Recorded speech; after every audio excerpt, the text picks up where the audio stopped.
But we have Kevin O'Brien coming up. What? He's our Kevin comedian. O'Brien, get up Gonna here! make you laugh. Thank you, Kevin.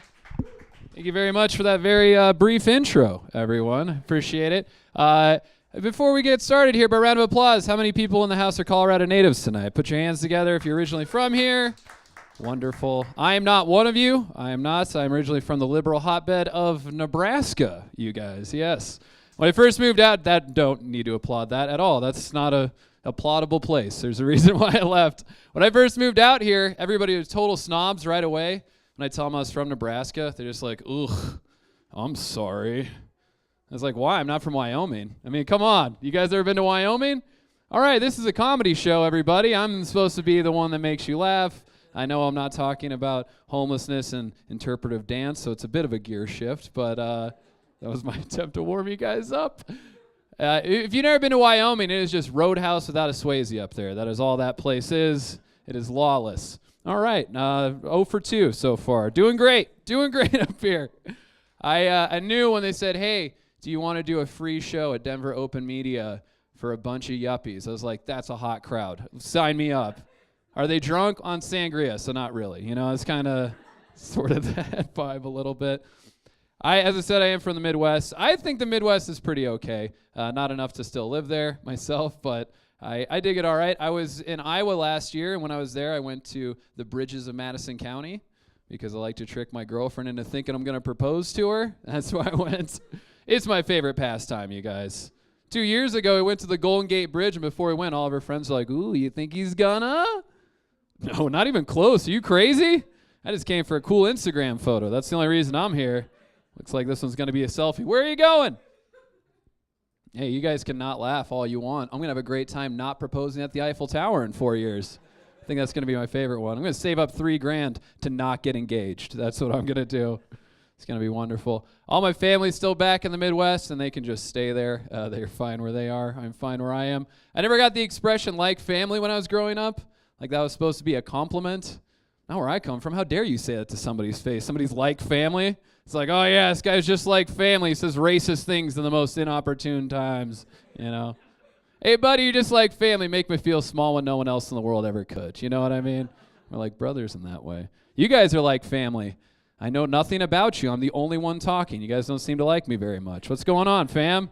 Thanks for showing up to the gig. Oh, man. My family are very Catholic people. I come from super Catholic people. I'm so Catholic, my first birthday was an intervention, you guys. That's how Catholic I am. That's a raw deal. If you're a Catholic and an alcoholic, in AA they tell you to give up control to a higher power. That higher power's blood is literally booze, you guys. They serve wine in Mass. Like every time you go into a church, you're walking into a bar. I guess what I'm trying to say is God is an enabler, you guys. That's what I think God needs to get to an Al-Anon meeting. Stats, that's what I think. All right, just 0 for 26 up here, you guys. This side of the room loves me not doing well, and this side of the room has no idea why I'm even here. And I'm with you guys. I don't know why I'm here either, to be completely honest with you. I'll keep talking about Catholicism because I have 12 minutes and 1 second still to fill, and I'm going to do my time, everybody. Hopefully you get on board at some point, but let's be honest, you probably won't. I'll just be up here flailing away on public access television all night long.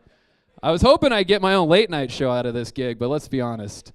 They might barely put me on the radio for 2 seconds after this. This isn't going to work out. What was I talking about? Oh, yes, lack of faith, Catholicism. I went to Catholic high school and Catholic college, so now I'm an atheist. Just how it goes, I think. It's like beating a video game. I beat all the levels. I'm done, right? I'm not just going to keep playing the same game over and over again for the rest of my life. That sounds boring. Like, you got to see what else is in that bin. What other games do we got here, huh? Oh, this Book of Mormon looks pretty fun, huh? Ooh, never as much fun as they say it is, that Book of Mormon. You can smile all you want, Mormons. It's still just lemonade. How much fun are you really having over there? What are we talking about today, Mormons? Oh, orthodontry. Again, great. Thanks for ruining my party. I thought we gave you your own state. Get out of here, Mormons. A lot of Mormons in the house as well. I think I'm just going to do like the first half of a joke and then go, you guys didn't like that. And you guys are like, yeah, we did it. Isn't it hilarious? For everybody that's not me, it is. For everybody that's not me, it's very funny. I come from super Catholic people, so much so that this past Christmas, my dad told me that he wanted to become a priest. Yeah, which I thought was a pretty old school way of coming out.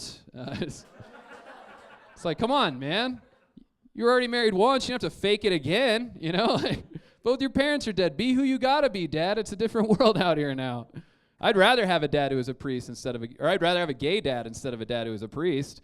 I tell people I have a dad who's a priest. I have a 20-minute conversation about a religion I don't even believe in anymore. But if I say I have a gay dad, everybody's like, yeah, my buddy Kyler got one of those last week. Where's everybody getting these gay dads all of a sudden? They're so trendy. So trendy. Like most former Catholics I know, I still go to Mass 6 times a year because Catholic guilt is very real, you guys. It is very, very real. If you don't know what Catholic guilt is, just imagine being stalked by the Holy Ghost and you can't get a restraining order. That is Catholic guilt. It's like, we broke up 10 years ago. You need to let it go. Jesus Christ. All right, one guy got the pun on that. Yeah, it's not fun. I celebrated a birthday a few weeks ago, so thanks for really building up my self-esteem as I'm about to turn 30 years old. I turned 29 years old, you guys. I know I don't look at... Is it? Really? It ain't 30. Wow, you guys came alive real quick in the worst way all of a sudden. You had no pulse for the first 5 minutes. Now all of a sudden it's like, yeah, I remember being 29. I was still happy back then. You should really enjoy it. I wasn't divorced for the second time yet. It was wonderful. I turned 29. I don't look a day over 30, but I am 29 years old. And on my birthday, my mom called me up and told me that she had gotten engaged earlier that day. So now I understand why she sent me so many birthday presents. She was just trying to ease the blow a little bit. 51 years old, my mom got married, or is going to get married for the second time. And it took me and my brother and sister by surprise. We were shocked that she was getting married that fast. Me especially, because I didn't know a menopausal woman could get pregnant myself. Second shotgun wedding, Mom? Seriously? That's the family tradition you're holding on to? Well, this time it's going to be a destination wedding, so I know I won't be there. Unlike the first one, guys. I'm a bastard. That's the point of that joke. I am a bastard. At 29, I started transitioning my look, and I like to call a cool dad on a Saturday. That's kind of what I got going on up here. He's like, he may be a dad, but he still listens to Nirvana. You know, real groove daddy. And don't let my name brand fashions fool you guys. I am poor. I'm extremely poor. According to the federal government, I made halfway to the poverty line last year. Yeah, you were broke when you have to work twice as hard, make twice as much money, and still be impoverished. That is not a good sign for my future, I don't think. Please don't audit me. What am I talking about? This is a nonprofit. Nobody's making money here either, huh? I'm not the only one. Can't be the only one. And honestly, though, I don't look poor, though. Like, I don't feel poor either. But if it wasn't for Ross Dress for Less and Goodwill, I would look like a Dust Bowl farmer at this point, you guys. Not even a pot to piss in. It's terrible. But I think that's the problem with my generation. Nobody looks poor anymore. You know what I mean? Like, back in my grandma's day, she was born in the middle of the Great Depression. She was the youngest of 10 children. Nobody in her family smiled in a photograph till 1962. It was just a harder time back then. She was the youngest of 10. She's lucky she didn't get traded for a cow, let's be honest.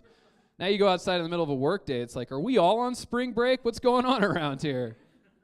And that's not going to be glamorous. I'm not going to have like some cool old black and white photo of me in my hardened Scrabble times. No, it's just going to be me and my grandson hanging out. He's going to be like, Grampy, tell me about the Great Recession. I got a new smartphone? I don't know, man. I didn't have a job, but I didn't want to work anyways. You know what I mean? Who wants to work? Want to throw the frisbee around, little dude? It's all I've been doing for the past 80 years. I'm super good at it. Toss that bee around, brah. That's all we're doing. But that's the new poor now, you guys. Like, I'm the kind of poor where I can go homeless tomorrow and still have an HBO Go account. That's the kind of, as long as my dad keeps paying for HBO. And my cell phone. But even then, I'll be outside watching Game of Thrones under a tree somewhere. That's going to be how I'm going to handle, that's how I'm easing into poverty. I've never worked a real job in my life either. 29 years old, never worked. That's probably why I'm at the poverty, not even at the poverty line. I need to go get myself a real career. This is my job, everybody, so thanks for not paying me to do it tonight. Really, this is, I would say this is a tax write-off, but I didn't even file taxes this year, so hopefully I'll be there to critique a dance class soon enough, though. That'll be my next move. It's at the point where when I tell my real friends that I've never worked a 9-to-5 job, it blows their minds. Like, they can't even understand how that's possible. And I tell them, well, you know, you don't have to pay back your student loans, right? It's just a number, you guys. What are they going to do? Repossess 128 credit hours from you? It's already in there, man. It's like you gave me the knowledge to know that I don't have to pay you back. So looks like I win this round, student loans. Looks like I win. And even if they could repo my degree, just take it already. I'm not doing anything with it. That communications degree is up on blocks at this point, so good luck towing it away because it is going absolutely nowhere. Much like myself, apparently. Much like myself. And I get calls all the time from student loan sharks. They're loan sharks, right? Like when 877 number pops up, I answer it. I got nothing to do. I'm lonely. I'm bored at home all day long. And it doesn't matter who's trying to collect the debt. It's always the same guy on the other end of the phone, just right away. Hello, Mr. O'Brien. Are you aware you owe $50,000 for your student loans? And every time I go, are you kidding me? I don't remember going to college. I seriously do not remember going to college. When I was in college, you get blackout drunk. That's an excuse for everything. You go home with a girl, your friends think it's unattractive to say, oh, it's blackout. And I'll just be like, nah, don't worry about it. You owe $50,000 for your college education. I blacked out the entire time. Don't worry about it. We'll give you a pass on this one. And I'll stay on the line with them for upwards of an hour. I'll start negotiating settlements with these guys, and they have to put on their managers just like they're pissed off mom, just like, Mr. O'Brien, you got to pay your bills. I'm like, all right. So when I finally work out a payment plan where I'll have my student loans paid off by the year 2051, I start to give them my bank information and then immediately hang up the phone. And I wait for them again the next day. I'm just like the Dukes of Hazzard of student loans. All right, too lowbrow of a reference for you guys. But hey, at least we're back to me bombing and you guys sort of enjoying it. That's how, what is going on back here later? Oh, could I have had a DJ this entire time? Is that what this was missing? We got ones and twos. We got a drum machine. I don't even know what that is, but it looks expensive. I feel like I missed an opportunity. I could have done. I'm a rapper on the side. You guys might have heard of me, Heavy Kevy, formerly known as Kevy Glasshands, formerly known as MC Cornfed. Those are all my DJ names. Please put me on the air, and I'll bust some free rhymes. That's a very stupid thing to say. Go ahead, man. You called my bluff. I have no rhymes prepared. See, I like to come up with rap personas, but then don't write any lyrics. That's kind of. I guess what you would call a white guy. I'm one of those. I love having a rap persona, just not the fresh rhymes to do it. 2 minutes and 52 seconds left, you guys. Let's be honest, I've done a magnificent job plowing through. That's what you applaud? Yeah, this felt like this was some sort of vetting process. Like, it's like, well, we'll put him in the room with the people that are just mean mugging him the entire time, and if he gets them to crack a smile, maybe we'll actually put him on TV. This wasn't even. Those red lights weren't even on this entire time. I got had. Thank you very much. I'll leave you guys with this. As I said, I didn't grow up here. And so moving here, I become a pothead immediately because it's the law, apparently. I don't know. People say it's legal, so now it's all I do. And when I was growing up, I didn't smoke weed in Nebraska in high school like a normal person because it was so hard to find everywhere. Like, if you want to get pot in a small town in Nebraska, you got to go to a trailer park and buy weed off of a guy who used to be a roadie for Warrant in the 80s. It is a bad scene. But I moved out here, there's medicinal marijuana, so it was everywhere. Like, I'd venture to guess, when I moved here 5 years ago, 1 in 4 people had a medicinal marijuana card. And the other 3 people bought pot from the guy with the medicinal marijuana card. And I am one of those 3. And I've had trouble coming to terms with being a stoner now because it's a new thing for me. So last year, I went to the 420 rally in Civic Center Park. And I was running late, and when I got there, everybody's counting down like it was some sort of weed New Year's. There's like 4/19/55, 4/19/56.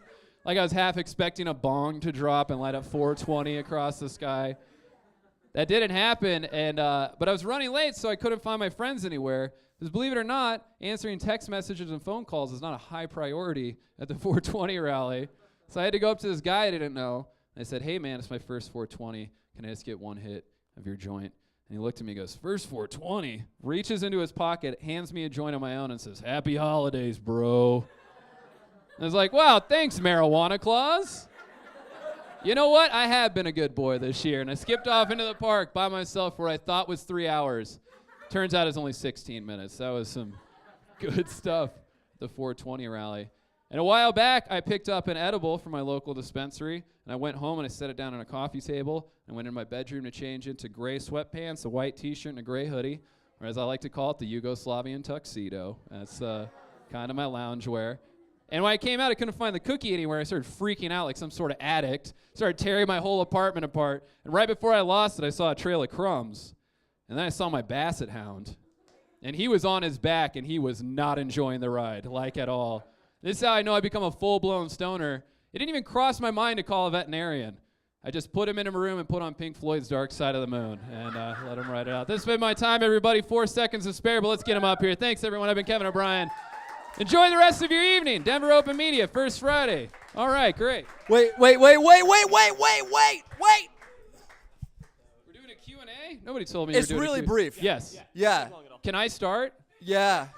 Why didn't you guys smile the entire time I was on stage? I did. I was laughing. No, you weren't. I would know better. Okay. I don't really have a sense of humor. I actually got a little disillusioned because I was thinking about how I too am a 29-year-old bastard. Yeah. It got a little heavy for me. Yeah. It was a little too Are you personal. saying I was too real? Also, he doesn't really laugh, so And I don't really laugh. Is that a medical condition? it could be. Did you break your funny bone at an early age and they just never repaired it? It was one of those. Okay, you guys can go. Ask me the Okay, question. good. Sorry, thank I God. didn't. Whoa, you're making I don't know me why sweat. I'm making more time on stage. for Yeah, myself right really, now. really, what I wanted to know is you are funny. Thanks. Thank you so Thanks for much. actually being funny, even though I didn't laugh. No, I Sounds did. like it's more on you than me. Yeah, totally. It totally is. We want to know where we can find you, where we can see you next, where we can hear you again. Sure. How can we get in touch with you? I host a podcast called These Things Matter, which is available on iTunes. Very popular. The Free Newspaper said we were really good a couple years ago. So it's a pretty good podcast. Nice. And then also I host a comedy debate show at the Vine Street Pub, third Sunday of every month. It's called Arguments and Grievances. Free Paper also said it was really good a long time ago. So those are my two main projects, but I'm all around town. I want to know really quick. I want to know what a comedy debate is. What is that? mean? So what we do is we take two different topics and we put comedians on each side of it, and then we do it Lincoln Douglas style. Really lame, but if this was ever the audience to know what the hell I'm talking about, I think this is it. I know so hard. Yeah, exactly. You guys are all speech kids, right? You guys are all debate kids. So it's like that, except as comedians being funny. As opposed to boring. Yeah. Exactly. Yeah. You were in speech. You know how boring As that stuff opposed can to be. mind-numbingly. Yeah, exactly. So yeah, that's how we set it up. And we've had really, really funny people on in the past. TJ Miller, who's a local Denver guy, who's one of the big ambassadors. He's done the show and a lot of other known headliners around the country. So if you guys aren't doing anything third Sunday of the month, it's April 19th this month, Vine Street Pub, 10 p.m. Sweet. Thank Cool. you, Kevin. Awesome. Thank you, man. Thank you, Kevin. Appreciate it. Thank you.